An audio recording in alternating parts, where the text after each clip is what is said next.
Spall, conferenciante, escritora y estudiante de filosofía en la especialidad de teosofía. Es la segunda vez que visita Manresa, al menos para venir a hacer una charla con Gabru.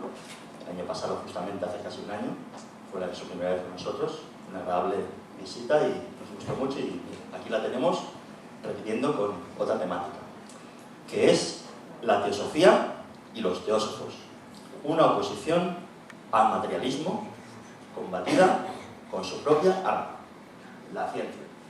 Por tanto, damos paso a Gemma. Gràcies, Labro, a l'associació actual, gràcies a la Rosa Maria Sant Martí per crear-lo, gràcies als assistents, i em permeto aquestes paraules en català per donar la benvinguda a tots. I ara ja passo al castellà.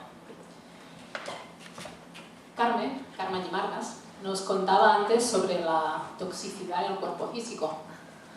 A mí me gustaría plantearos una reflexión en estos minutos que tengo la oportunidad de poderlo hacer.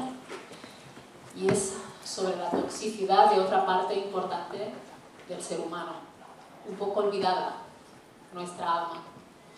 Y lo haré gracias a los teósofos y a su rico conocimiento y amplio, y sobre todo, cómo ellos en su época, aunque actualmente sigue vigente la teosofía, pero cómo los que iniciaron el movimiento se encontraron en una situación muy parecida a la situación actual, viendo qué hicieron, viendo los conflictos con los que se encontraron y sobre todo, en base a su experiencia, poder mejorar esta vez, si es que somos capaces como seres humanos, pues a través de estas herramientas que nos han dado.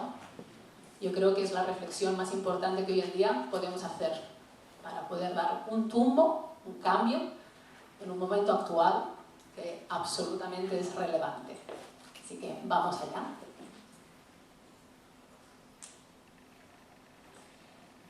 Causalmente, antes de ir a la conferencia, pocos días antes, apareció este artículo en el diario Ara, que evidentemente yo ahora vivo en Mallorca, no me llegó a mí, sino me lo envió un amigo. Tengo suerte de tener amigos que me envían información interesante que saben que la puedo utilizar. En este artículo, de este profesor titular de filosofía de una cátedra importante en Estados Unidos, él decía una cosa importante, y aquí os he extraído un fragmento. El artículo era mucho más grande, pero aquí está, y con permiso pues os lo leeré. Nos dice: no tenemos ni la más pequeña idea de qué manera la materia hace el salto de la insensibilidad a la sensibilidad, de lo inerte a nosotros. No obstante esto, se nos pide que creamos que, de alguna manera, eso es así. Cuando alguien señala que esto es una creencia, solo eso, una creencia, se nos dice que algún día demostraremos que la conciencia no es más que una propiedad emergente de la materia. Se nos pide creer, afirma. Curioso, la ciencia nos pide creer. Como os digo, es un artículo muy actual de hace unos pocos días. Pero para mí es muy relevante que esto salga a la luz. ¿Por qué? Porque la teosofía era justo lo que quería corregir. Los teósofos eran científicos, pero a la vez también eran religiosos o espirituales, o a la vez eran filósofos. Todo a la vez, sin excluir nada. ¿Qué nos pasa hoy en día? Que la ciencia está tomando mucha fuerza hasta el punto de llegar a ser una religión. Y eso es lo que combatía la teosofía. ¿Por qué? Porque eso nos hace ver una visión sesgada del mundo. Solo una, la materia, olvidando otros aspectos fundamentales del ser humano, la espiritualidad, la filosofía, entre otras muchas. Así que este es el punto de partida. Veréis que iré poniendo las fuentes por si os interesa lo que os digo, podáis anotar a qué libros hace referencia. Al final de todo también estará la bibliografía.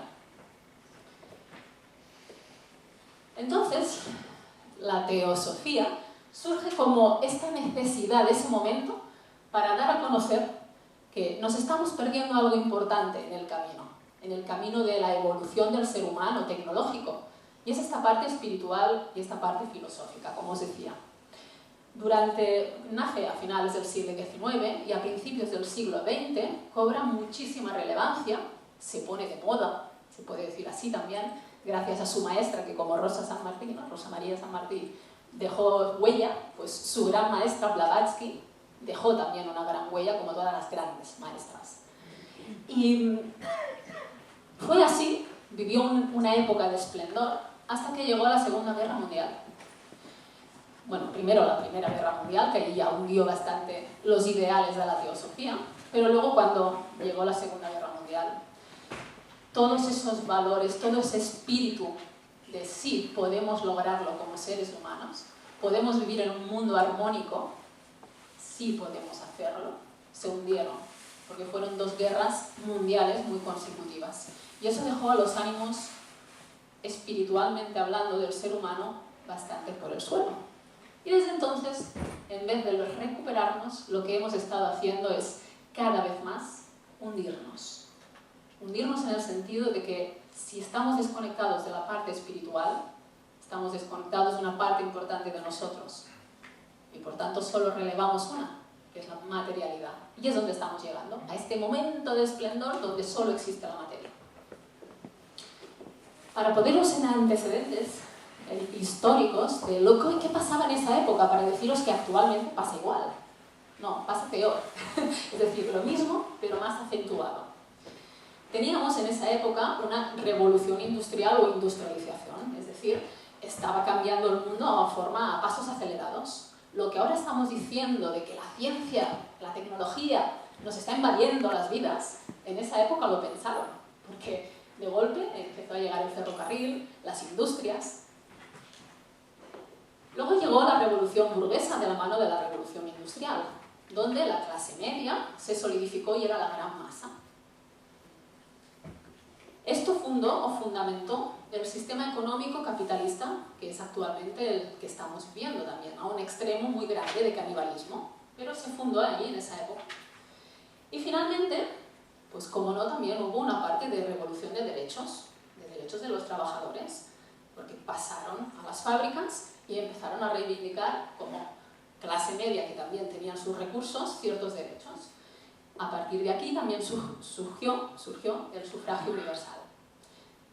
Estas son las bases del sistema actual y se dieron a finales del siglo XIX, principios del XX. Por tanto, en esa época, lo que os he explicado antes era un nivel social, a un nivel económico, pero a un nivel de pensamiento, ¿qué había en esa época? Por un lado estaba el materialismo de Hegel y Marx, donde promovían la ciencia como salvación, es decir, como no existe otra cosa que la química cerebral, que la materia, es lo que nos salvará. Por tanto, vamos a especializarnos hasta llegar al máximo exponente de estos conocimientos vinculados a la ciencia. Esto nos llevaba a una concepción pasiva del mundo. Lo que existe es la materia, y la materia es la que es limitada, y por tanto, si conocemos la materia, conoceremos todo. Por otro lado estaba el espiritismo de Allan Kardec, muy interesante, que intentaron poner técnica, ciencia, a una cosa que difícilmente la puede tener, que es la espiritualidad. Pero lo intentaron. Ellos también promovían una concepción pasiva del mundo. ¿Por qué? Porque decían que la sabiduría proviene de los espíritus, que su conocimiento es el que nos puede ayudar, y que nosotros como seres humanos pues solo los podemos escuchar y seguir nuestro camino evolutivo, nada más. Teníamos el pesimismo de Schopenhauer, donde nos decía que toda existencia es una ilusión y que mejor no haber ni nacido. Vaya, deprimente. Eso llevó al suicidio en esa época a muchos pensadores. Otra vez más vemos una concepción pasiva del mundo. Y finalmente llegamos a la religión, que en esa época se estaba ya diluyendo, pero que aún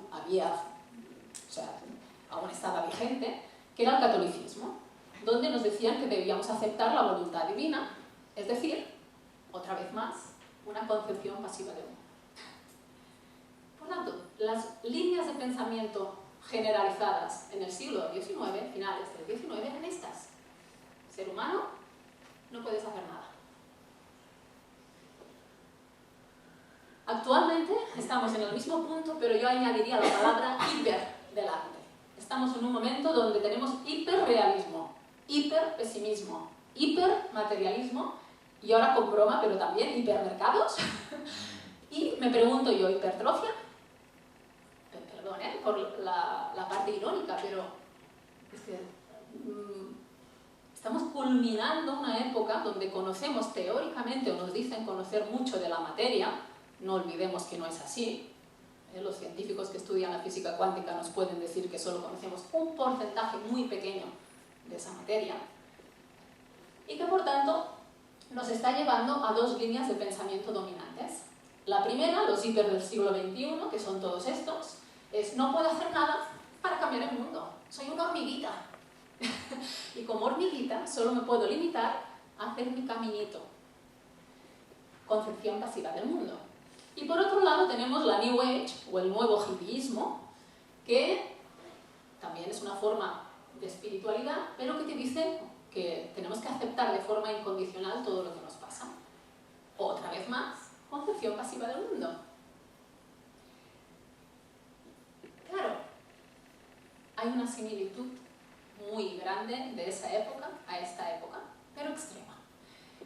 ¿Cómo lo puedo demostrar? Pues, con permiso, leyendo. Ya sabéis que soy una fan de los libros. Yo siempre doy gracias a mis maestros pasados. Aquí tengo uno, gracias Karma. A mis maestros presentes y a mis maestros futuros, pero sobre todo a los libros. En este libro, escrito en esa época, Annie Besant, una teósofa, que fue discípula de Blavatsky, nos decía, solo os leeré un ejemplo de los dos que tengo previsto.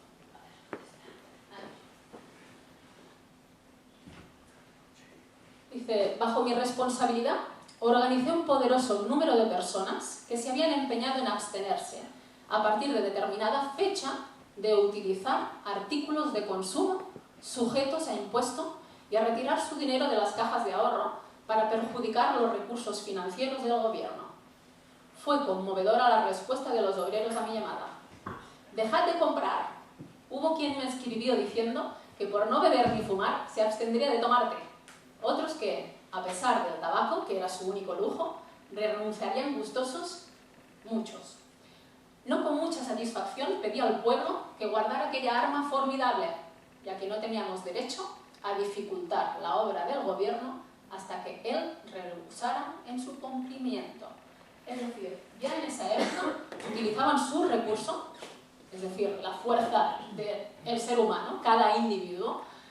¿Para qué? Para rebelarse contra el gobierno que en ese momento ya estaba vulnerando sus derechos. Era su forma de reivindicar sus derechos, los que, por tanto, habían luchado. Estamos hablando a finales del siglo XIX, ¿vale? Bien, por tanto, ¿qué diferencia está en esa época respecto a ahora? Que por mucho que la línea de pensamiento que se inició en esa época era de ser humano, sé pasivo, no puedes hacer nada, hormiguita, el pueblo sí se rebelaba, el pueblo actuaba. Por tanto, la acción por parte de los gobiernos y empresas es similar a la de ahora, pero la reacción pasiva por parte de la población no. ¿Qué os estoy diciendo con esto? Que actualmente la reacción del ser humano es pasiva. Actualmente sí. Como decía Annie Besant, cuando la mente humana se ha lanzado a pensar, no acepta ya más los vínculos de la autoridad. En todo este movimiento en el siglo XIX, como os decía, surge la teosofía, con esta visión activa, activa, por fin. Alguien era activo del mundo. Sí, podemos hacer algo. Tenemos dos manos, tenemos dos pies, tenemos una parte material, tenemos una parte espiritual. No nos olvidemos que nos impulsa, que nos da fuerza y los valores necesarios para seguir adelante. Así que la teosofía, que se influenció básicamente en las filosofías orientales, creía en cosas como las reencarnaciones, y fueron ellos los que introdujeron este vocabulario, que ahora nos es muy usual, muy normal, pero que en esa época era innovador, no lo conocía la población de Europa. O sea que gracias a ellos conocemos estas palabras. Ellos nos dicen que la realidad no se revela a través de la contemplación, sino a través de la acción. Y eso también es lo que dicen las filosofías hinduistas y budistas en su mayor parte. La otra cosa es cómo los monjes lo hacen, que eso es otra historia. Esa es la parte práctica a un nivel, que también implica acción en el fondo, aunque no nos lo parezca porque están quietos y parados, físicamente hablando. No se concibe una división fundamental entre la ciencia y la religión. ¿Por qué? Porque lo que prima es el autoconocimiento. Y para conocerse profundamente, debemos conocer todo de nosotros, tanto la parte material como la espiritual, porque todo forma parte del mismo ser. Y finalmente, ¿por qué debería importar? Y esa es una cuestión que se plantean los teósofos, ¿por qué debería importar que la conciencia pudiera ser o no ser explicada en términos de procesos materiales? Y aquí está la clave. Importa porque esas explicaciones mecánicas reducen algo elevado y lo hacen parecer bajo. Y retomo aquí con el artículo. ¿Qué nos pasa actualmente? ¿Qué nos pasa actualmente? Que intentamos a través de la ciencia explicar algo inexplicable desde la ciencia, que es la espiritualidad. Hasta este punto la tenemos como dogma, la ciencia hoy en día. Porque si no somos capaces de explicarlo con la ciencia, no somos creíbles. A mí misma me pasó. Por eso estudié tanto la física cuántica en su momento. Porque para explicar pues, cómo trabajaba a un nivel de la meditación, por ejemplo, necesitaba explicarles, bueno, complejidades de cómo funciona el mecanismo del cerebro y de los átomos y de las partículas subatómicas, para dar por hecho algo que sencillamente tienes que sentir, que es la conexión con lo divino. Así que eso es lo que vinieron a hacer los teósofos, a decirnos, ¡hey! La mente está muy bien para ciertas cosas, pero tenemos otros recursos como seres humanos. Por un lado tenemos la racionalidad empírica, la ciencia como estudio del mundo material. Por otro lado tenemos la fe, la parte espiritual, que es el estudio precisamente de ese mundo espiritual. La lógica, a través de la filosofía, que nos hace estudiar la mente y la conciencia. Famoso pensamiento crítico que me pregunto yo ahora dónde está, en el momento actual en el que vivimos. Por tanto, es necesario pasar del dogma a la convicción. Esa era la función de los teósofos, a través de la suma, de la inclusión de todas estas áreas, de todas estas disciplinas, que ellos tenían muy bien organizados e integrados. Por un lado, decían la espiritualidad, Atman, que son vocabularios del sánscrito, relacionado con esta voluntad, con esta dirección que todos tenemos si escuchamos nuestra alma. La parte de la filosofía, relacionado con el amor, con la parte sentimental, todo lo que es el amor por el conocimiento, que eso es lo que significa filosofía, amor por el conocimiento. Y por otro lado tenemos la ciencia, que también es fantástica, pero que nos sirve para la parte mental, para la parte de inteligencia relacionada con el método empírico y que nos da una visión del universo. Una nos hace conocer el universo, la otra nos sirve para conocer el espíritu y la otra para conocer la vida. Los tres aspectos necesarios e integradores del ser humano. Ahora vamos a la maestra, que nos dio estas líneas de pensamiento, estas ideas. Yo creo que con una mirada basta. Blavatsky, que me impacta cada vez que la veo, y que le agradezco que haya mujeres que las hay. No hace falta buscar tanto, Seguro que encontramos, y muchas, a lo largo de la historia de la humanidad, que nos han traído también su legado y su conocimiento. Esta mirada tan potente detrás de ella, está una gran maestra que a día de hoy nos sirve aún a muchos para poder estudiar y conocer las profundidades más místicas del humano como tal. Blavatsky se la conoce sobre todo por ser escritora, ocultista y una gran viajera que dio 3 vueltas al mundo. Y siempre lo recuerdo, finales del siglo XIX, mujer sola. No es lo mismo que ahora.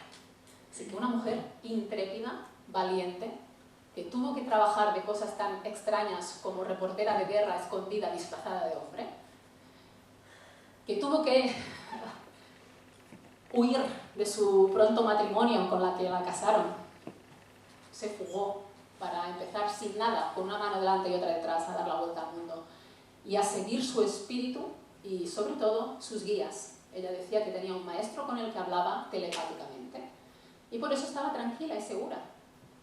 Sea cierto o no, me da igual. Tenía esa convicción, tenía esa seguridad y esa certeza, y al final eso es lo que cuenta, porque una persona con esta certeza es una persona libre. Y eso es lo más importante, creo yo, como ser humano. Así que esta persona libre, esta gran mujer, después de dar la vuelta al mundo 3 veces y de aprender muchísimo de chamanes, de gurús, de maestros de lamas, regresó a Occidente a contar sus vivencias y a contar todo lo que había aprendido, que básicamente era en un momento donde Occidente estaba cambiando tanto. ¡Ey! Alerta, que os estáis perdiendo por el camino, porque estáis olvidando algo muy importante en esta evolución hacia la tecnología, hacia el futuro. Blavatsky se preguntó una cosa muy importante, y es si existe la verdad universal. De hecho, la base de la teosofía, su búsqueda, es la verdad, allí donde esté, aunque duela. Es más, Blavatsky decía, la verdad duele, y si no duele es que no es verdad. Imaginaos si era dura en ese sentido. Pero el despertar, se refería, el despertar duele como seres humanos. Despertar a la vida real es duro, a la conciencia. Para darnos este despertar, ella nos proponía un ejemplo, nos decía, a ver, mira el universo, sal y mira arriba, ¿cómo ves el cosmos? Está ordenado, ¿verdad? Aparentemente todo está en calma, aparentemente todo hace lo que tiene que hacer de forma natural, siguiendo sus leyes.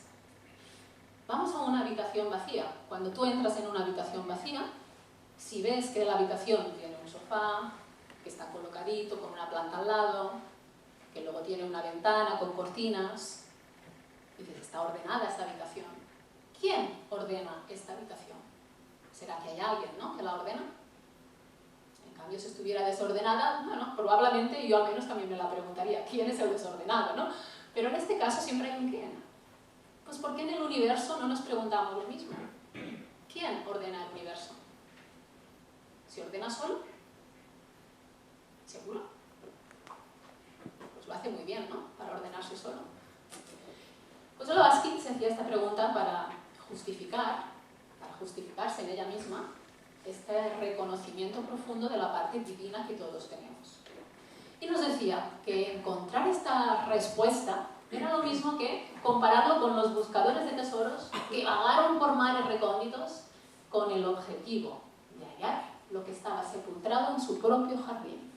Es decir, buscamos la felicidad, buscamos lo que buscamos, muchas cosas, pero básicamente resumido en forma de felicidad. ¿Qué buscamos realmente si lo tenemos dentro de nosotros?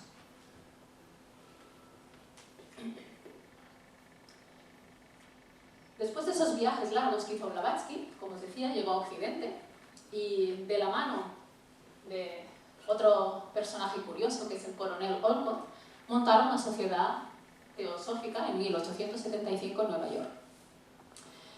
¿Qué nos dice la teosofía? Que la sabiduría divina es solo una, que los caminos para llegar a ella sí son muchos, pero solo hay una verdad. Ellos querían unir de forma fraternal a todas las personas e intentaron buscar de todas las religiones que existían en el mundo qué había igual, qué coincidía en todas las religiones. Porque si encontraban allí algo, es que eso formaba parte del ser humano como tal. Y eso nos uniría. Si queremos crear un mundo nuevo, un mundo armónico, tenemos que buscar que nos une y no que nos separa. Esa era la base de la teosofía, buscar lo que nos une.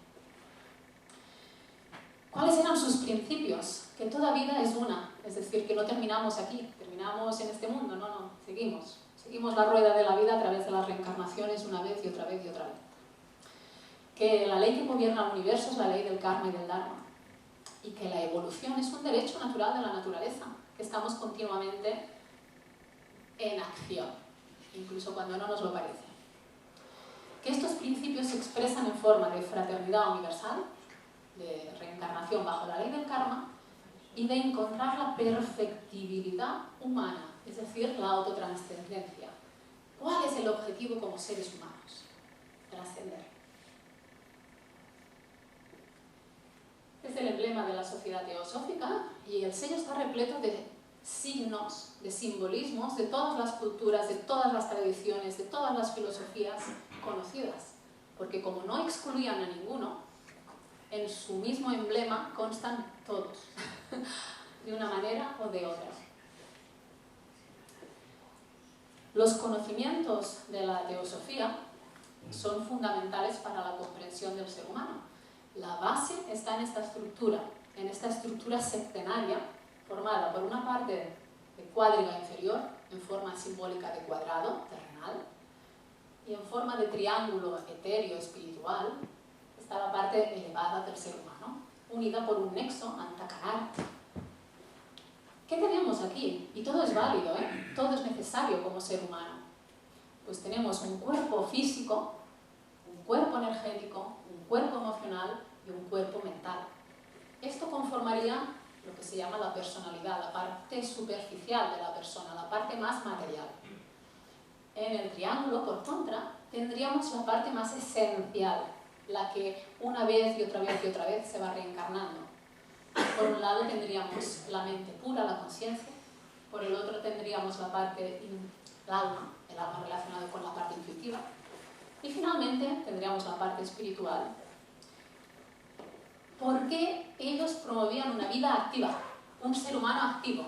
Porque como tenían esta creencia, como pensaban que el ser humano estaba compuesto de todo esto, nos decían, tenemos voluntad de forma inherente al ser humano, tenemos inteligencia y tenemos amor, sabiduría. Y esto nos viene de serie, a todos los seres humanos. Son las fuerzas internas. Eso es lo que nos ayuda a levantar cada vez que caemos. Y estas son las cosas que nos ayudarán a levantar el mundo que queremos.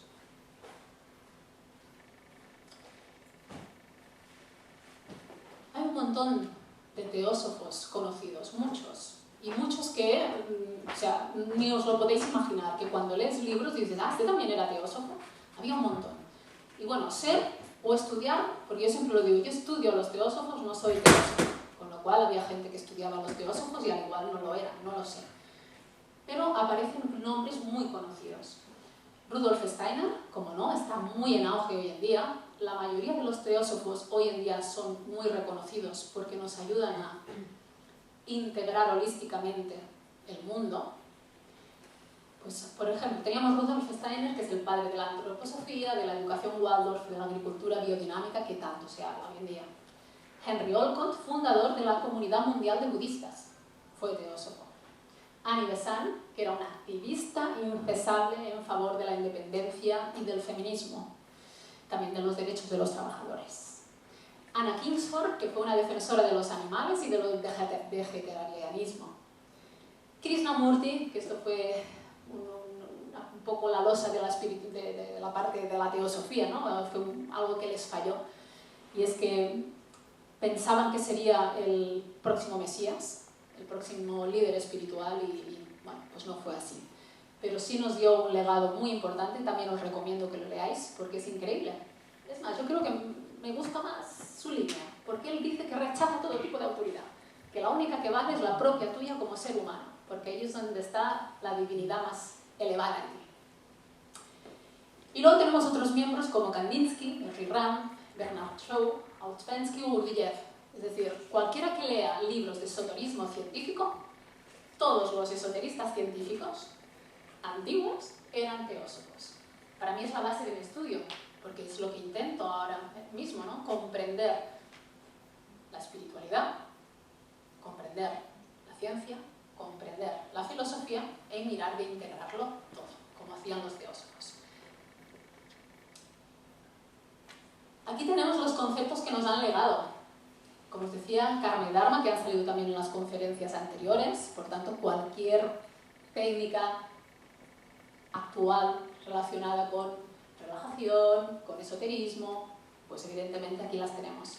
Reencarnación, maestros ascendidos, gurús, chamanes, registros acásicos, hipnagogia o conciencia doble, imaginación pictórica o visualización, culturas antiguas, humanidades antiguas como Hiperbórea, Lemuria o Atlántida, la constitución septenaria que la hemos visto, técnicas como el yoga, el zen, la meditación, el tai chi, el holismo, la medicina ancestral. Todas estas cosas hoy día están aquí gracias a los teósofos.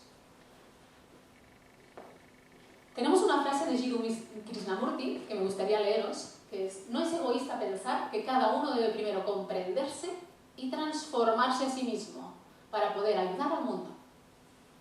No es posible ayudar a otro a menos que uno se conozca a sí mismo. Por otro lado, mediante la percepción de alerta descubrimos que uno mismo es también los otros. Quedaos con esta frase que nos está diciendo en el fondo. Tenemos otra de Annie Besant que nos dice: el mal es solo imperfección. El mal no existe, es imperfección. Que no es completa y que se está convirtiendo, pero aún no encuentra su fin.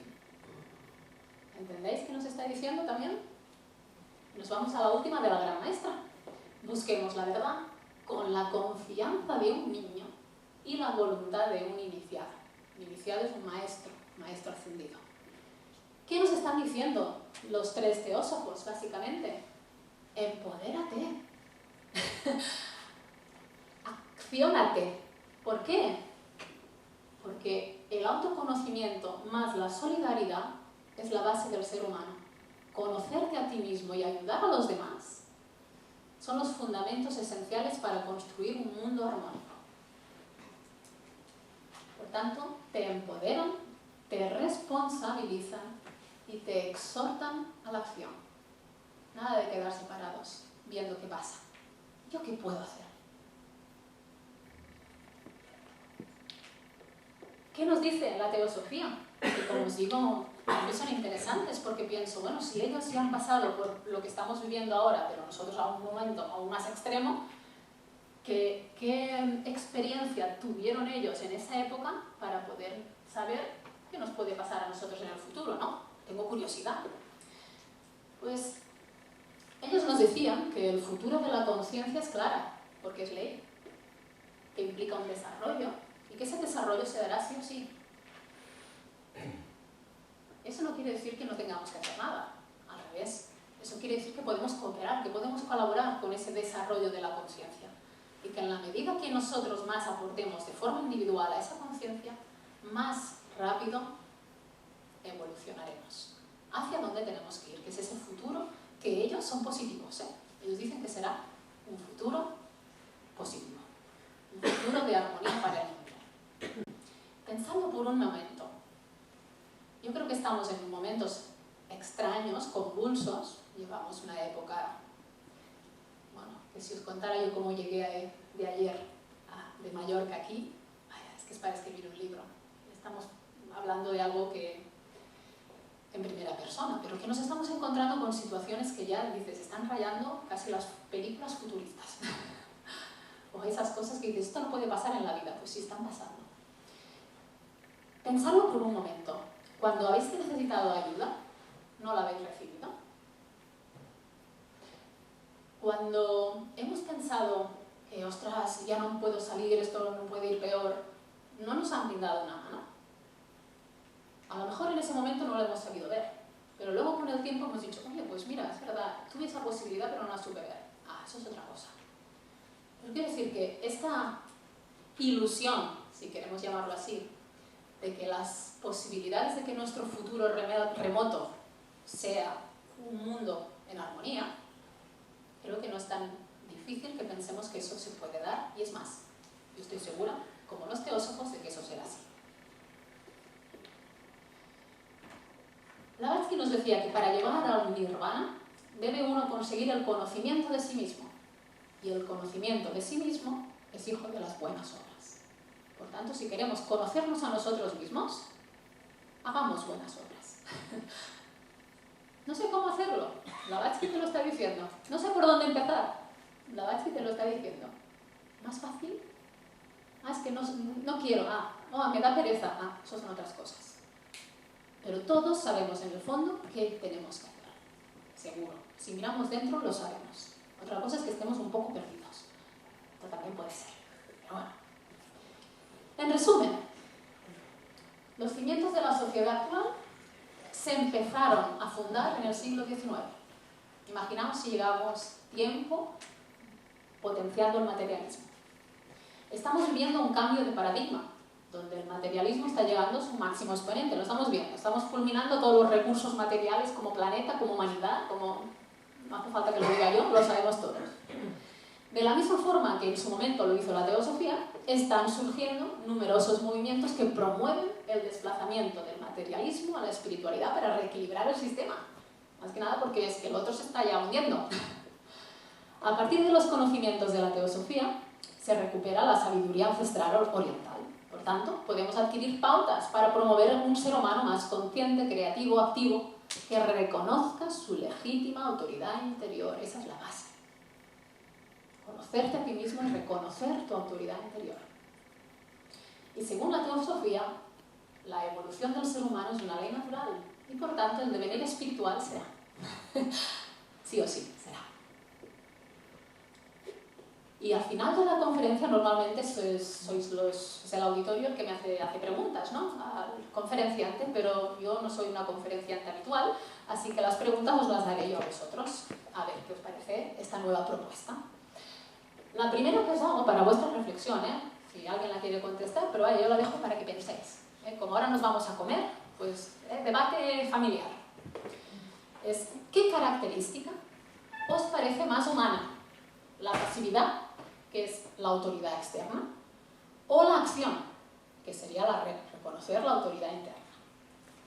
Punto 1. ¿Cuál os parece más humana? ¿Qué actitud os parece más responsable? ¿La actividad? ¿Ser activo o ser pasivo ante el mundo, ante la vida, ante ti mismo? Y para acabar, y en vuestra opinión, ¿cuál de ellas os genera mayor sensación de libertad para gestionar vuestras propias vidas? Yo creo que si somos capaces de dar respuesta a estas 3 preguntas, encontraremos la conexión con nuestro yo interior. Estoy casi convencida. Así que os las dejo para que meditéis en ella. Como pues eso. Y para terminar tengo aquí una frase que es mía, pero que creo que es el resumen de todo esto, que es fanatismo y materialismo. Uno aceptándolo demasiado y otro negándolo todo. Ni una cosa ni la otra. ¿Por qué no nos vamos a integrar y fusionar todos los recursos que tenemos de una forma sana y equilibrada? ¿Tan difícil es hacerlo? ¿De verdad? Yo creo que lo primero que hay que pensar es que sí, es posible. Y a partir de aquí es cómo. Y ya está. Estas son las fuentes bibliográficas que he utilizado para realizar esta conferencia, por si a alguien le interesa. Todos son libros realmente muy recomendables, repletos de sabiduría, página tras página, y por tanto, aquí os los dejo por si alguien tiene interés. Y nada, gracias. Soy muy concreta, como veis. Me gusta más hacer pensar a las personas y que luego el debate quede en casa o en uno mismo.